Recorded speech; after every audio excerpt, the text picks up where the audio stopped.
Welcome to On the Other Hand, and a special welcome to these new subscribers and any other new viewers. I recently made a video on critical race theory, and I finished it about the time it started to be talked about widely in the political world. Despite the amount of research that I did for that video, there are still times I wonder if I'm the crazy person, if I'm seeing a giant that is in fact just a windmill. But then I see articles like this one from NPR, and it reaffirms to me that I'm not the crazy one, at least not in this respect.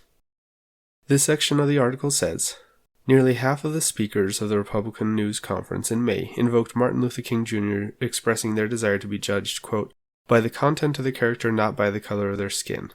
As the video I made on CRT literally ended in these words, I can agree and relate to that sentiment. Then the sociology professor says that, quote, the idea that American society is post-racial is nonsense. We are not because we watched the video of George Floyd, and we are not because we have data on income inequality, on wealth inequality, on housing inequality. Now, this is an insane statement. The professor says that the video of George Floyd proves that society isn't post-racial, with the obvious implication being that the death of George Floyd was racial in nature. I have followed the Floyd case fairly closely, and have yet to hear any evidence that Floyd's death occurred because of his race. The trial of Derek Chauvin, the officer involved, happened recently, and he was found guilty by the jury of 3 charges: second-degree unintentional murder, third-degree murder, and second-degree manslaughter. I highly question the unbiased nature of this jury, when there were active riots going on in the city while the trial was happening, and acquitting Chauvin would almost guarantee more riots, looting, and destruction. And it turns out a member of the jury went to a quote-unquote voting rally in D.C. wearing a shirt that said, "Get your knee off our necks and BLM." That's not an impartial juror.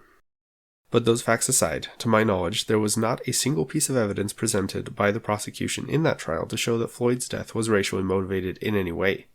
I also find it telling that there were no hate crime charges brought up, so despite no evidence of racism, Floyd's death is declared by this professor and many others to be an example of racism in our society.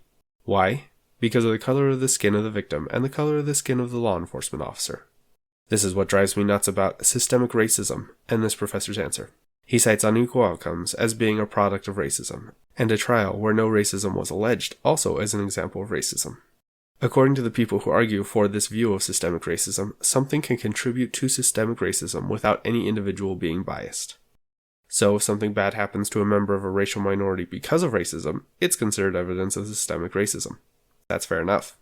However, if something bad happens to a member of a racial minority and there is no indication of racism or bias in any way, it's still considered to be evidence of systemic racism.